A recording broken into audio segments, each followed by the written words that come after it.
Bonjour et bienvenue à cette édition de la Tribune TVHR. Plus tôt cette semaine, on vous a parlé du grand défi Pierre Lavoie qui s'en vient à Saint-Jean-sur-Richelieu l'été prochain. Et ma première invitée, elle, a pris part au dernier grand défi Pierre Lavoie l'été dernier. Il s'agit de la députée d'Iberville, Mme Audrey Bogmans. Mme Bogmans, bonjour. Bonjour. Vous aviez d'ailleurs de très bonnes nouvelles à annoncer là-dessus ce matin, mais j'aimerais qu'on parle d'abord de votre expérience au grand défi Pierre Lavoie que vous avez fait l'année dernière. Je pense que vous avez été emballé par l'expérience. Ah oui, absolument. Puis moi, j'étais une nouvelle cycliste. Ça faisait qu'1 an que je faisais du vélo là, à la date du début du tournoi. Puis j'ai adoré vraiment le défi. C'est vraiment focusé sur les bonnes habitudes de vie, d'être capable de redonner aussi aux enfants de notre communauté. Puis en plus de ça, c'est une épreuve de dépassement de soi. Puis de dépassement de soi avec une équipe, là, parce qu'on part à 5 pour affronter ce qui est devant nous. Puis on se prépare à 5, mais au final, le nombre de belles rencontres qu'on fait pendant les paliers, finalement, là, puis les tournées, c'est vraiment, je trouve, un défi qui nous a changé, nous, notre équipe, puis moi, comme personne aussi. Ouais. On est capable de se dépasser. Oui, c'est ça. Je pense qu'on est choyé d'avoir ça à Saint-Jean l'année prochaine. Ouais. Et ça a permis donc d'amasser beaucoup d'argent pour le milieu scolaire dans votre comté. Oui, bien en fait, nous, on amassait de l'argent pour l'école Capitaine Luc Fortin, l'édifice Henryville et Saint-Sébastien. Donc, notre objectif était de 10 000 $ pour les deux écoles et on a réussi à amasser 25 525 $. Wow! Donc, c'est une super fierté pour Joance et moi parce qu'on l'a fait ensemble, le défi.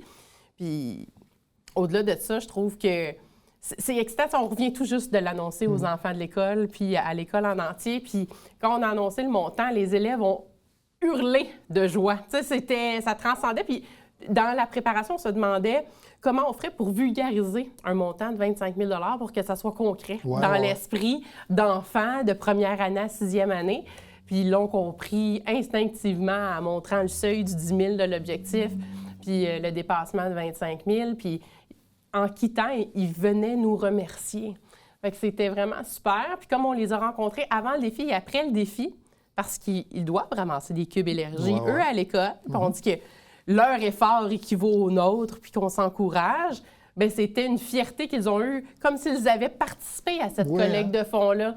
Fait que je trouve que ça redonne vraiment... C'est au-delà de l'argent puis du bienfait de l'activité physique. C'est vraiment quelque chose qui... C'est dans l'empowerment des gens qui le font, mais aussi des enfants à qui on donne l'argent, surtout quand on les met à contribution avec les cubes, qu'on va les rencontrer plusieurs fois. Bon. Fait que je remercie le Centre de services scolaires de m'avoir donné cette opportunité-là, d'ailleurs. Bien, bravo pour cette somme recueillie. Ça va aider grandement. On va parler maintenant de votre travail de député. Là. Depuis la rentrée, je pense que vous avez de nouvelles responsabilités à Québec. Là. Vous êtes la vice-présidente de la Commission de la culture et de l'éducation. Ça s'ajoute déjà à vos fonctions parce que vous travaillez déjà là, auprès du ministère de l'Agriculture. Donc, peut-être nous parler un peu du rôle que vous avez actuellement à Québec. Là. Et de l'immigration, dans le fond. Donc, mes deux dossiers d'adjoint, je les conserve. Puis au niveau de la vice-présidence, finalement, c'est d'assurer la présidente puis la bonne conduite des travaux là, pendant les commissions parlementaires. Le premier qu'on a fait, c'était avec Mme Lebel en éducation pour la laïcité. Puis maintenant, on a fait les consultations la semaine dernière avec M. Lacombe à la culture pour tout ce qui est découvrabilité puis souveraineté culturelle au Québec. Super intéressant. Donc, c'est très enrichissant comme discussion. Oui. Est-ce que vous trouvez que la culture va bien au Québec? Bien, je pense qu'il faut faire beaucoup pour la culture au Québec. Ça fonctionne. Tout change tellement vite que ce soit notre consommation de la culture. Puis c'est pas seulement par clientèle cible. T'sais, on pense souvent que c'est les jeunes qui changent d'habitude, mais au contraire, c'est l'ensemble de la population qui migre vers les plateformes. Puis il y a une discussion sur les médias sociaux, puis le lien, ça peut être consommé sur un média social, mais aussi ça peut amener à la consommation sur une plateforme. Puis tout l'environnement, que ça soit même l'actualité, et là, avec la presse écrite qui est maintenant sur le numérique, le monde change tellement vite, puis ça ramène à un défi même d'ajuster nos institutions pour aller aussi vite puis de répondre à ces enjeux-là. Exactement. Puis pas être dépassé par la parade. Fait que moi, je suis bien enthousiaste avec ce projet de loi-là. Je trouve qu'on se positionne en avant-garde, vraiment. Il y en a déjà dans le monde qui ont réfléchi, des contenus européens, par exemple, pas simplement une nation comme nous. On est vraiment dans la même foulée. Bien, ça a été basé, je pense, sur ce qui se faisait en France particulièrement, là, au niveau de la consommation là, sur le web, hein, c'est ça? Hein? Oui, oui, exactement. Puis eux autres sont vraiment avec, tu sais, c'est un pourcentage de contenu européen, finalement, qu'ils ont pas seulement francophone. Puis nous, c'est vraiment sur une consommation francophone d'emblée, en laissant une bonne place au contenu québécois, bien entendu. Voilà. Et vous continuez donc vos fonctions, là, notamment auprès du ministère de l'Agriculture. Il y a d'ailleurs le ministre Martel qui est venu dans votre comté tout récemment. Peut-être nous raconter un peu sa visite et son rôle ici. Bien, c'était la première fois que l'ensemble d'un cabinet se déplaçait dans un comté, en tout cas pour nous. Fait que c'était vraiment de la chef de cabinet jusqu'à l'attaché de presse. Puis on a rencontré des gens qui faisaient un petit peu d'acériculture, de la cidrerie, des vergers, des producteurs de porc, du laitier. Vraiment un éventail très vaste. La volaille aussi, la même chose. On est allé vraiment à la rencontre de gens qui avaient des projets en ce moment.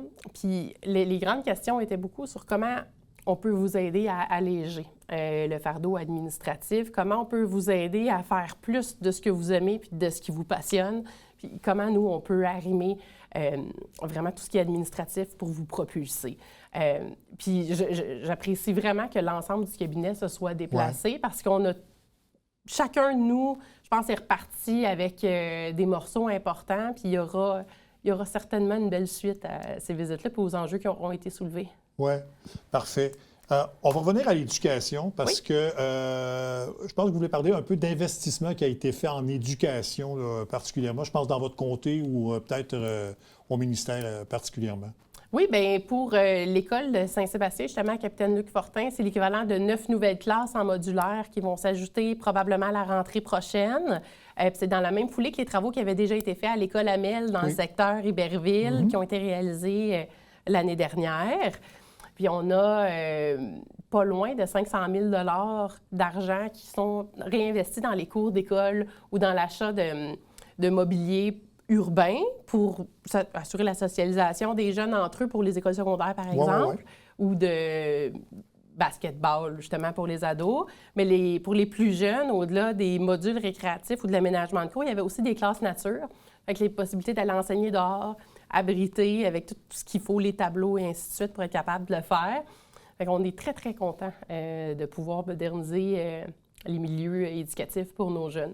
Oui, tout à fait.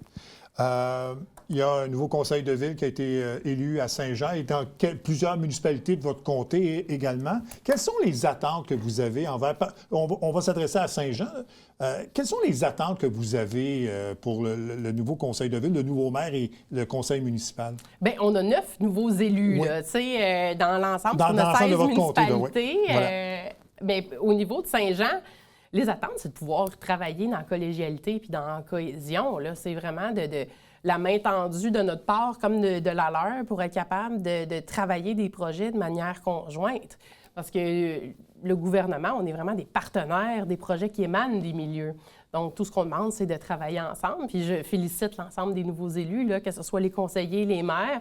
Puis je salue l'engagement de chaque personne qui se sont présentés comme candidats. C'est tout un travail. Je trouve que ça prend beaucoup de force de caractère pour le faire. Puis on en a besoin. Tu sais, ce matin, je rencontrais un jeune du cégep de Saint-Jean-sur-Richelieu qui faisait un travail sur la vie démocratique, l'implication des jeunes. Puis une de ses questions, c'était qu'est-ce qu'on peut faire puis pour motiver les jeunes, pour qu'ils aient l'impression que leur vote compte ou que leur voix compte. Puis qu'est-ce qu'on peut faire pour qu'ils s'impliquent davantage?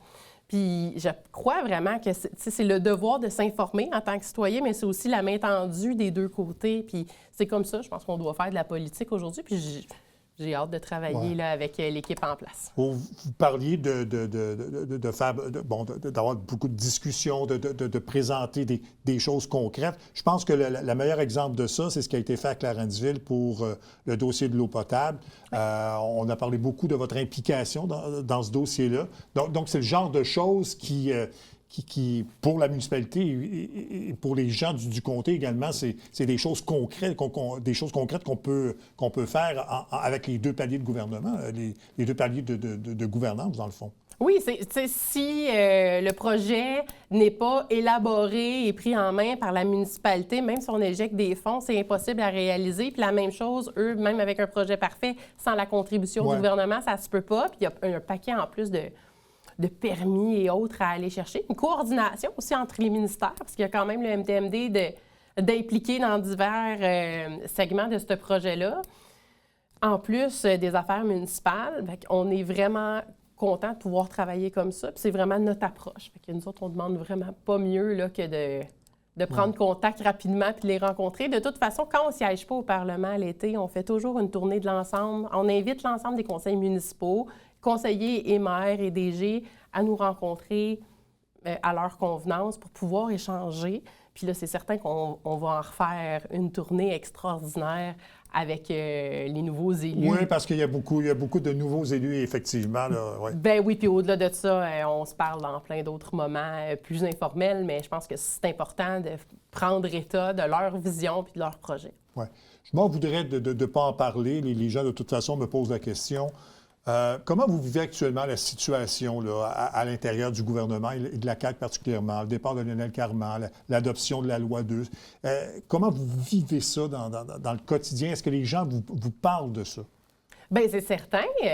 Comme dans l'ensemble des projets de loi qui sont controversés, je pense que c'est pas la première qui est controversée. Puis on a passé au travers des ententes de négociation collective et autres. C'est pas la première fois que ça brasse dans ce mandat-ci. Puis on a toujours un afflux important de communication avec le bureau de comté. Puis chaque personne qui communique avec nous, quand c'est par téléphone, j'ai un résumé de ce qui s'est dit que je lis. Puis l'ensemble des messages envoyés au bureau de comté sont pris en compte, répondus par mon équipe, mais je les lis également. Puis je vérifie que le suivi est fait aussi dans les instances, puis que chaque voix a été représentée. Fait que c'est la base de mon travail, hein, de prendre le pouls de la population puis d'amener les réalités à Québec. Puis c'est pas différent dans le cadre de ce projet de loi-là. En ce qui regarde Lionel, c'est vraiment un grand homme qui m'a appris énormément quand je suis arrivée en politique de manière générale. C'est un homme d'une grande intelligence, mais de cœur et de proximité avec le milieu incroyable. Puis il a toujours fait la politique, je trouve, pour les bonnes raisons. C'est ce que j'allais vous dire, c'est ça. Il semblait assez intègre comme politicien, hein, oui. C'est ça. Super inspirant. Puis on a fait des belles choses ensemble pour le comté d'Iberville, puis même Saint-Jean. Puis une de ces choses-là, dans mon coin, c'est entre autres de faire une continuité au vaisseau de l'Étoile qui est en pédiatrie sociale, avec l'aire ouverte, le vaisseau du 6, finalement, qui est vraiment comme une caravane d'une clinique jeunesse qui va vers les jeunes qui sont en ruralité, qui ont de la misère à se déplacer vers les grands centres sans qu'un adulte soit nécessairement au courant. On sait qu'à l'adolescence, les enjeux peuvent être diversifiés et l'importance de la confidentialité pour tout le monde. Fait qu'on est content d'avoir pu faire ça avec Lionel. On était la deuxième caravane au Québec. Fait que ça prenait quand même, je trouve, il a fallu qu'il écoute notre réalité. Parce qu'en Montérégie, on peut penser qu'on est proche des services, mais quand on est en ruralité, c'est toujours un enjeu. Puis il y avait cette oreille-là. Effectivement. C'est une grosse perte. Merci beaucoup, Mme Bogmans. C'est toujours un plaisir de vous recevoir sur le plateau. Bien, c'est partagé. Merci de l'invitation. Merci. On fait une courte pause et on revient tout de suite après.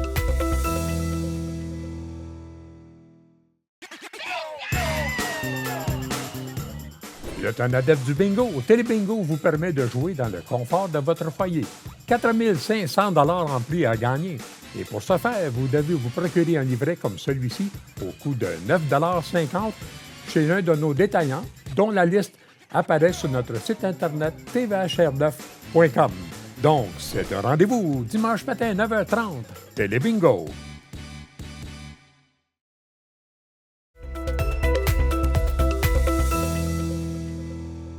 Au cours des derniers jours, on a publié un portrait de la violence chez les jeunes secondaires. Ça a été fait entre 2022 et 2023.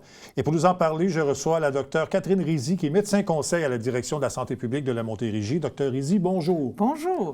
Quel constat on peut faire d'abord là, de ce portrait là, qui a été dressé chez la violence chez les jeunes? Alors, ce portrait, c'est l'enquête québécoise sur la santé des jeunes du secondaire. C'est une enquête qui est faite à la grandeur du Québec chez nos adolescents qui fréquentent l'école secondaires privées, publiques, anglophones, francophones.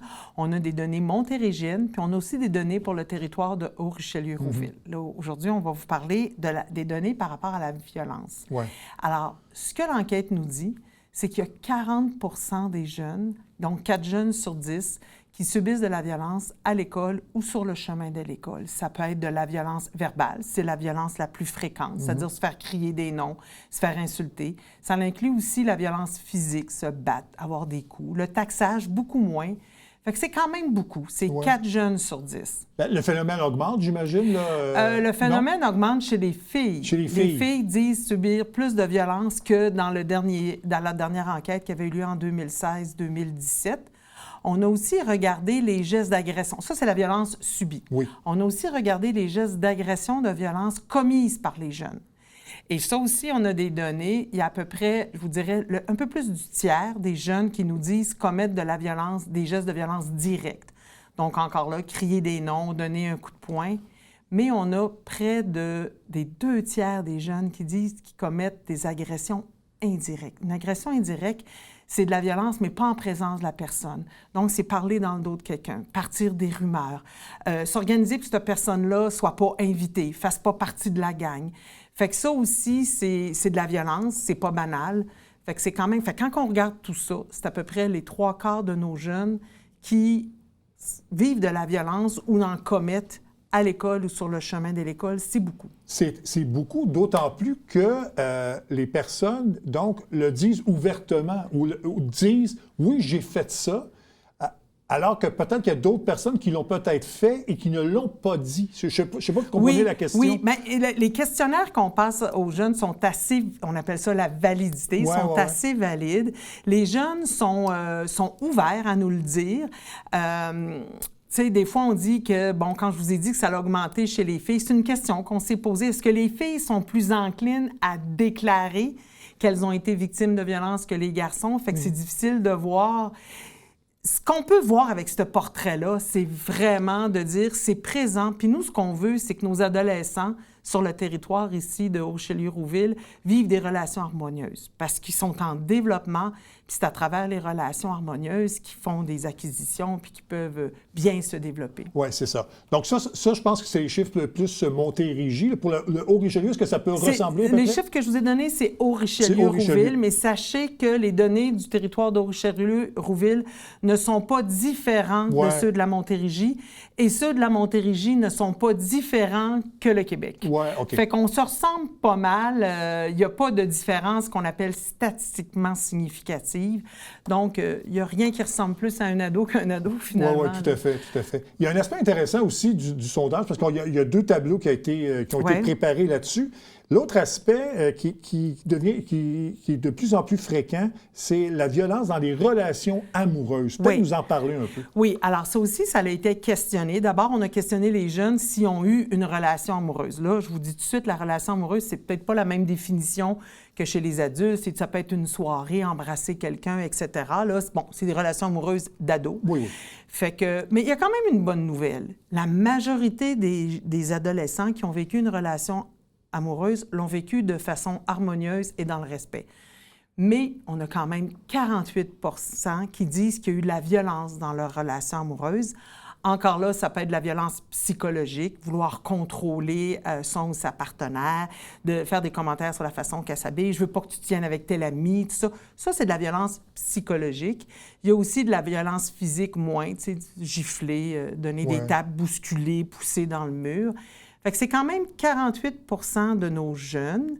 Donc, une relation sur 2, dans le fond? À peu près une relation sur 2, mais ça a quand même... La violence physique dans les relations amoureuses a quand même diminué. Fait que ça, c'est un bon point. Bon. C'est des gains qu'on a faits. On a travaillé très, très fort pour justement travailler auprès des jeunes, leur dire c'est quoi une relation amoureuse harmonieuse?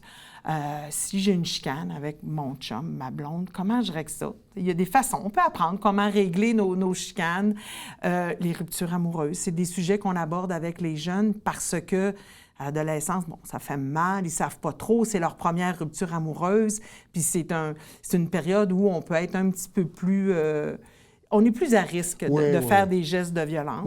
Fait qu'on a travaillé ça. On travaille beaucoup cela avec les jeunes en secondaire 3, secondaire 4, parce que c'est l'âge à peu près où il y a les premières relations amoureuses. Bon. Quand on est victime de violence, que ce soit verbale, physique, ça a des répercussions sur la personnalité de la personne qui subit cette violence-là. J'imagine que vous les aidez, mais est-ce que vous avez ressenti un ressentiment plus fort chez les victimes de violences? Bien, c'est clair que là, c'est d'autres statistiques. On a associé les jeunes qui sont victimes de violences, vivent plus de stress, disent être plus anxieux, etc. Fait que c'est clair que ça a une répercussion. C'est vraiment pas ce qu'on veut pour nos jeunes. Nous, on intervient. Il y a des ressources dans les écoles pour les jeunes qui vivent de la violence, mais nous, en santé publique, ce qu'on fait avec ce portrait-là, c'est qu'on se dit, OK, on a un problème, il faut le travailler, mais il faut le travailler en amont.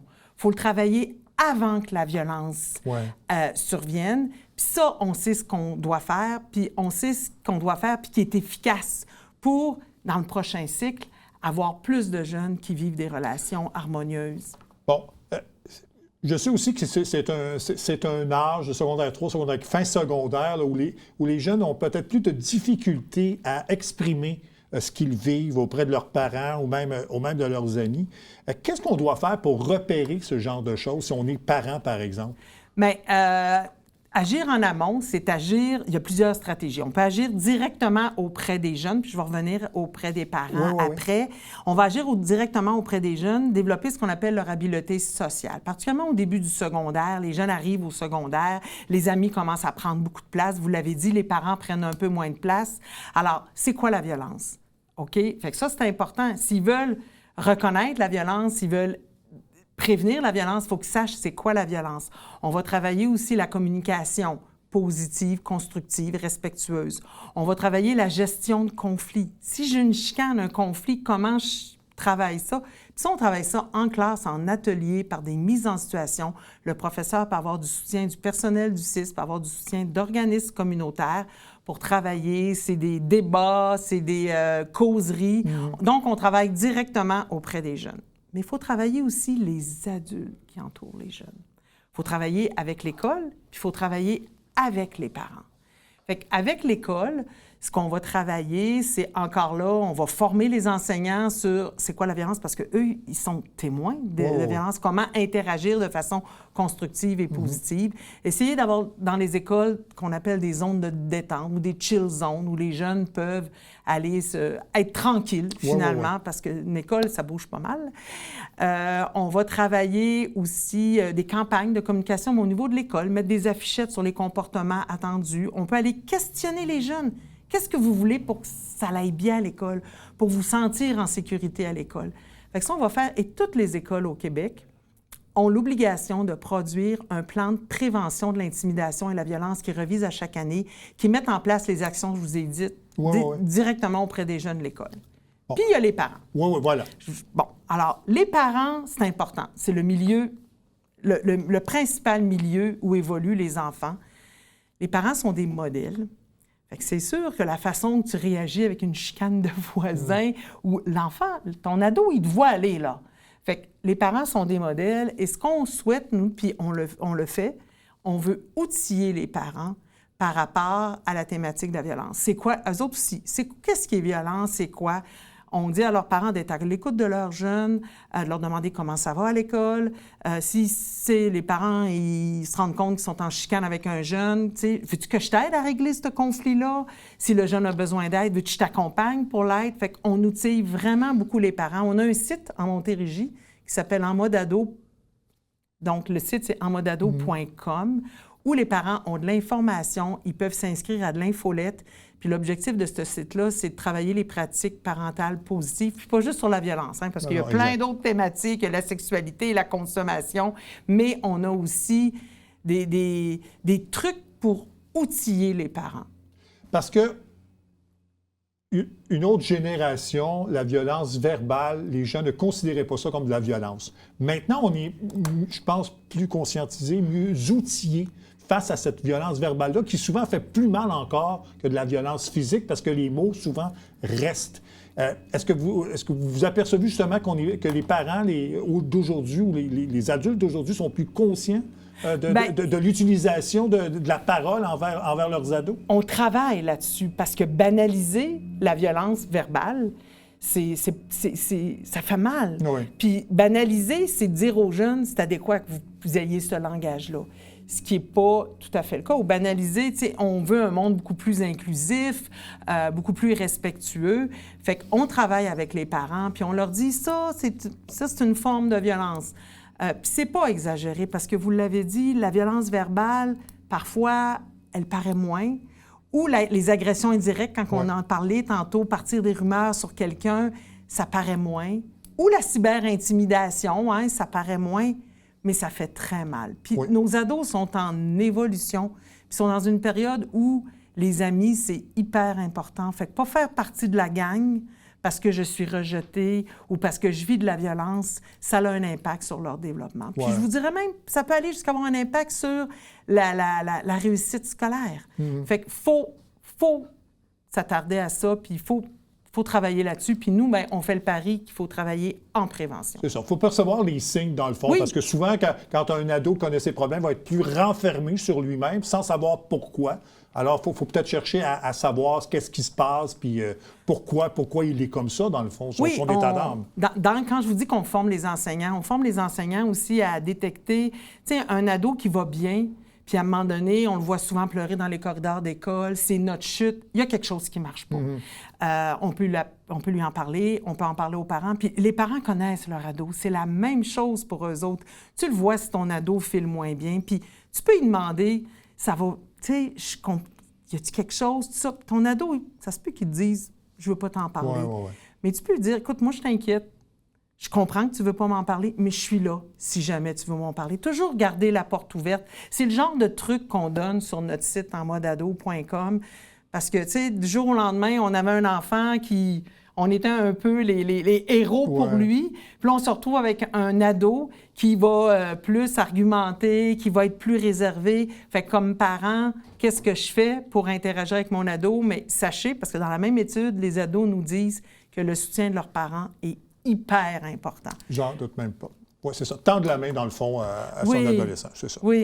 Voilà. Bien, merci beaucoup, Dr. Rizzi. C'était fort intéressant. Puis j'espère que le prochain portrait, on va constater une amélioration de la situation. Je nous le souhaite. Merci beaucoup. C'est moi qui vous remercie. Ça complète cette édition de la Tribune TVHR. J'espère que ça vous a plu. Bon week-end, mesdames, messieurs. À la prochaine.